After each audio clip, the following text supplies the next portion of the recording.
Perkenalkan, nama saya Sultan Riandista Diputra dengan NIM 23552011110038 dari Prodi S1 Informatika. Pada video kali ini, saya akan mereview pertemuan satu semester untuk UAS Pendidikan Pancasila. Langsung saja ke pertemuan pertama.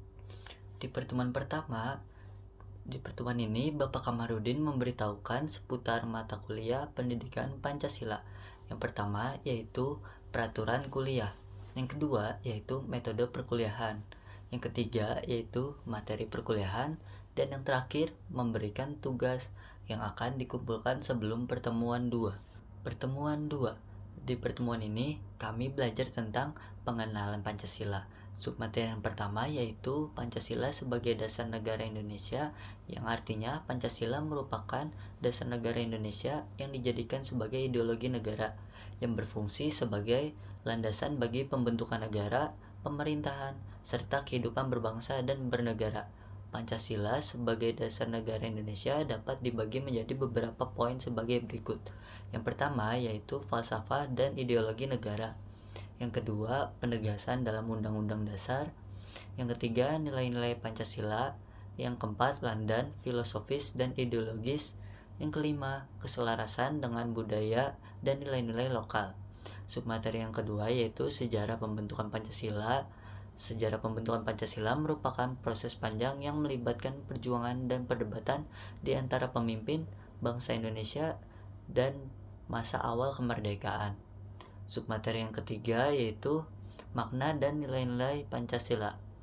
Yang pertama yaitu ada ketuhanan yang Maha Esa, kedua kemanusiaan yang adil dan beradab, ketiga persatuan Indonesia, yang keempat kerakyatan yang dipimpin oleh hikmat, kebijaksanaan dalam permusyawaratan perwakilan, yang kelima keadilan sosial bagi seluruh rakyat Indonesia. Pertemuan 3, kami belajar tentang pemahaman tentang sila pertama Pancasila yaitu ketuhanan yang Maha Esa, memiliki makna yang sangat penting dalam ideologi dan pandangan hidup bangsa Indonesia. Simbol bintang pada sila ini mempresentasikan kepercayaan kepada Tuhan Yang Maha Esa, menegaskan bahwa bangsa Indonesia adalah bangsa yang religius, yang mengakui adanya Tuhan dan menjunjung tinggi nilai-nilai ketuhanan dalam kehidupan sehari-hari. Pertemuan 4 berisi materi tentang pemahaman tentang sila kedua Pancasila yaitu sila kemanusiaan yang adil dan beradab secara sistematis didasari dan dijiwai oleh sila ketuhanan yang Maha Esa, serta mendasari dan menjiwai ketiga sila berikutnya, sila kemanusiaan sebagai dasar fundamental dalam kehidupan kenegaraan, kebangsaan, dan kemasyarakatan.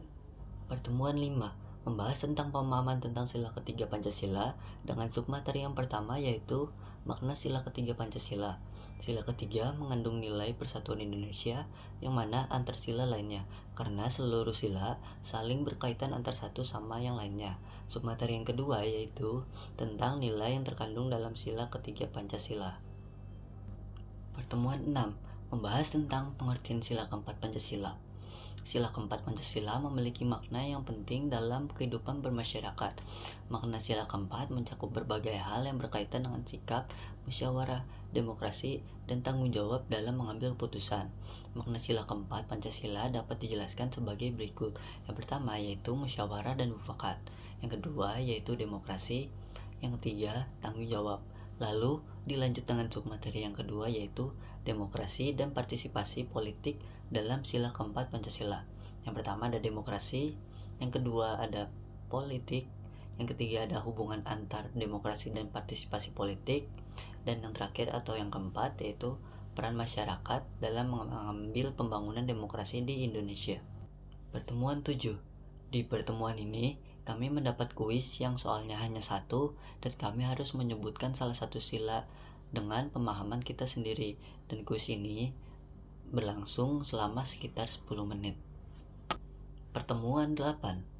Di pertemuan ini kami UTS atau ujian tengah semester, dan kami hanya datang ke kampus hanya untuk tanda tangan UTS. UTS-nya itu yaitu membuat video tentang materi kelompok masing-masing, dan saya sendiri sudah membuat video UTS tersebut sebelum UTS dimulai. Pertemuan 9.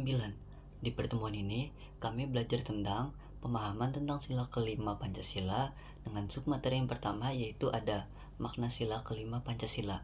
Sila kelima dilambangkan dengan padi dan kapas. Simbol padi dan kapas ini melambangkan kemakmuran dan kesejahteraan. Submateri yang kedua yaitu ada faktor penyebab kesenjangan sosial. Yang pertama yaitu ada pembedaan sumber daya alam. Yang kedua kebijakan pemerintah. Yang ketiga pengaruh globalisasi. Yang keempat kondisi demografis. Kelima letak dan kondisi geografis. Dampak dari adanya kesenjangan sosial yaitu yang pertama ada pengangguran dan kemiskinan. Yang kedua, target pasar tidak jelas. Yang tiga, langkanya tenaga kerja yang kompeten. Yang keempat, maraknya kasus kejahatan. Submateri yang ketiga yaitu penerapan nilai keadilan sosial dalam kehidupan sehari-hari. Yang pertama yaitu penerapan makna sila kelima di lingkungan pendidikan. Yang kedua, penerapan makna sila kelima di lingkungan keluarga. Yang ketiga, penerapan makna sila kelima di lingkungan pekerjaan. Pertemuan ke-10. Di pertemuan ini, saya dan kelompok saya presentasi. Kami mendapat judul yaitu studi kasus tentang penerapan Pancasila dalam kehidupan sehari-hari. Submateri yang pertama yaitu ada makna dan nilai-nilai yang terkandung dalam Pancasila. Yang pertama yaitu ketuhanan atau religiusitas. Yang kedua yaitu kemanusiaan atau moralitas. Yang ketiga persatuan Indonesia atau kebangsaan. Yang keempat kemusyawaratan perwakilan. Dan yang terakhir yaitu keadilan sosial. Dan submateri yang kedua yaitu peran individu dalam membangun moralitas dan berbangsa. Yang pertama yaitu menanamkan nilai-nilai moral sejak dini. Yang kedua menjadi teladan yang baik. Yang ketiga berpartisipasi aktif dan kegiatan sosial. Yang keempat menjaga integritas dan komitmen. Kelima menjadi agen perubahan. Yang keenam menjunjung tinggi hukum dan peraturan yang berlaku untuk mewujudkan masyarakat yang tertib dan aman. Pertemuan 11. Di sini kami membahas tentang landasan konstitusional di Indonesia. Indonesia landasan konstitusional adalah sebuah landasan negara yang berkaitan erat dengan semua aturan dan ketentuan keantarnegaraan suatu bangsa. Dengan submateri yang pertama yaitu tujuan konstitusi. Konstitusi merupakan hukum dasar tertinggi dalam suatu negara. Adapun tujuan konstitusi adalah untuk membatasi kekuasaan. Dan submateri yang kedua yaitu Pancasila sebagai sumber hukum Indonesia. Pancasila dan Undang-Undang Dasar 1945 memiliki hubungan yang sangat erat dan tidak dapat dipisahkan. Pancasila merupakan dasar negara dan ideologi bangsa Indonesia, sedangkan UUD 1945 merupakan landasan konstitusional atau hukum dasar tertulis yang mengatur penyelenggaraan negara. Pertemuan 12. Di sini membahas tentang studi kasus keberhasilan diplomasi Indonesia berdasarkan Pancasila. Dengan submaterinya yang pertama yaitu peran Indonesia dalam mengembangkan perdamaian dunia. Yang pertama yaitu partisipasi dalam misi perdamaian PBB. Yang kedua, peran dalam ASEAN. Yang ketiga, diplomasi dalam menyelesaikan konflik internasional. Yang keempat, kontribusi dalam forum internasional. Yang kelima, kepemimpinan dalam dialog antar agama dan budaya. Dan submateri berikutnya yaitu studi kasus keberhasilan diplomasi Indonesia berdasarkan Pancasila. Yang pertama yaitu Konferensi Asia Afrika 1955 Bandung Conference. Yang kedua yaitu peran Indonesia dalam ASEAN. Yang ketiga resolusi konflik Aceh Perjanjian Helsing 2005.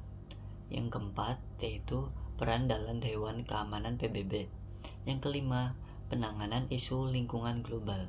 Pertemuan 13. Di pertemuan ini yaitu konsep kepemimpinan berbasis Pancasila dengan submaterinya yang pertama yaitu studi kasus kepemimpinan yang mengacu pada nilai-nilai Pancasila. Yang pertama yaitu ketuhanan yang Maha Esa, kedua kemanusiaan yang adil dan beradab, yang ketiga persatuan Indonesia, yang keempat kerakyatan yang dipimpin oleh hikmat kebijaksanaan, dan yang kelima keadilan sosial bagi seluruh rakyat Indonesia. Submaterinya yang kedua yaitu tantangan dalam menerapkan kepemimpinan. Yang pertama yaitu ada rendahnya moral dan keteladanan pemimpin. Yang kedua mementingkan diri sendiri atau golongan.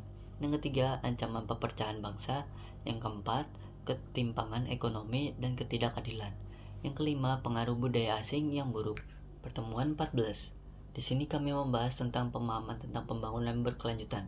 Pembangunan berkelanjutan adalah konsep yang bertujuan untuk memenuhi kebutuhan manusia saat ini tanpa mengorbankan kemampuan generasi mendatang dalam memenuhi kebutuhan mereka.